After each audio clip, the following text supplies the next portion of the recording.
اس کے بعد جب وہاں سے ضمانت ہوتی ہے تو پشاور لے جایا جاتا ہے، اس کے بعد اس کو 302 کے مقدمے میں.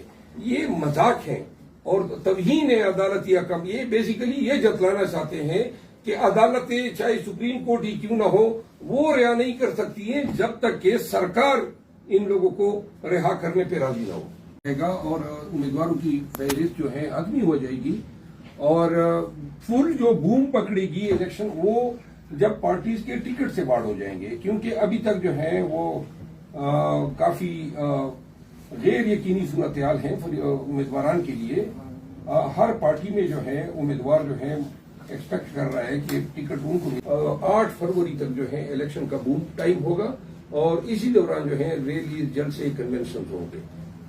جہاں تک آپ نے نون کا سوال کیا، قصوروار تو وہ واحد ایک لاڈلا ہے جس کے لیے سب جو ہے پارٹیز کی مفادات کو، آئینی ریکوائرمنٹ کو، فیئر اور ٹرانسپیرنٹ الیکشن کی اس ریکوائرمنٹ کو جو ہے داؤ پہ لگایا گیا ہے. اور پنجاب کی حد تک تمام فریقین تمام پارٹیوں کے ساتھ زیادتی کرنے پر تلے ہوئے ہیں. صرف پاکستان تحریک انصاف واحد وکٹم نہیں ہوگی. اگر پیپل پارٹی نے ان کے ساتھ الحاق نہیں کیا، جس کا کبھی امکان ہے کہ at the end of the day election سے 15-20 دن قبل یہ الحاق کر لیں گے، بلکہ وہ تمام فریقین پارٹیاں ایک علاق میں آئی تھی جو پی ڈی ایم کے نام سے 16 سال اس ملک پہ براجمان رہی ہے.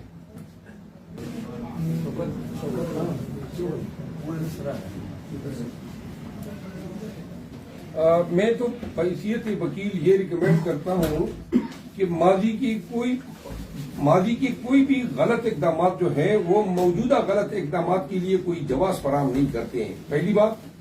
دوسری بات یہ ہے کہ جو جس لیول پہ پاکستان تحریک انصاف کے ساتھ ظلم اور بربریت روانہ کی گئی ہے وہ ایک نہیں، ہزاروں نہیں بلکہ لاکھوں پاکستانیوں کی چادر اور چاٹیواری کا تقدس پامال ہوا ہے، مار پیٹ ہوئی ہے، ان کو زبردستی پریس کانفرنس کرائے گئے ہیں. اس لیول پہ پاکستان کی تاریخ میں کبھی کسی پارٹی کے ساتھ ظلم و زیادتی روان نہیں رکھی گئی ہے. جو نون کے ساتھ جو آپ نے نام گنوائے کہ مریم بی بی اور خواجہ آصف اور جمعیت علماء اسلام کے ایک مولوی صاحب تھے، مجھے یاد ہے کہ نیشنل یہ جو لاجز ہیں وہاں سے ان کو اٹھایا گیا تھا. یہ گنتی کے ہیں، زیادہ سے زیادہ 10-12 اگزامپل آپ دے سکتے ہیں. ہمارے تو ابھی بھی ہزاروں ورکر جو ہیں جیلوں میں بند ہیں.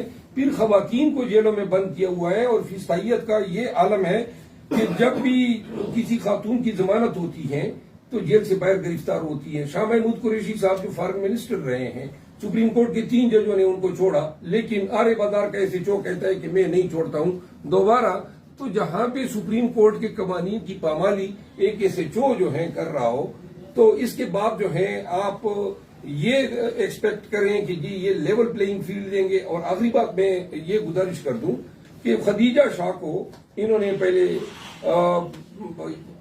سرور روڈ کے تھانے کی کیس میں ملوث کیا، اس کے بعد جب وہاں سے ضمانت ہوتی ہے تو پشاور لے جایا جاتا ہے، اس کے بعد اس کو 302 کے مقدمے میں. یہ مذاق ہیں اور توہین عدالت یا کم. یہ بیسیکلی یہ جتلانا چاہتے ہیں کہ عدالتیں چاہے سپریم کورٹ ہی کیوں نہ ہو وہ رہا نہیں کر سکتی ہیں جب تک کہ سرکار ان لوگوں کو رہا کرنے پہ راضی نہ ہو.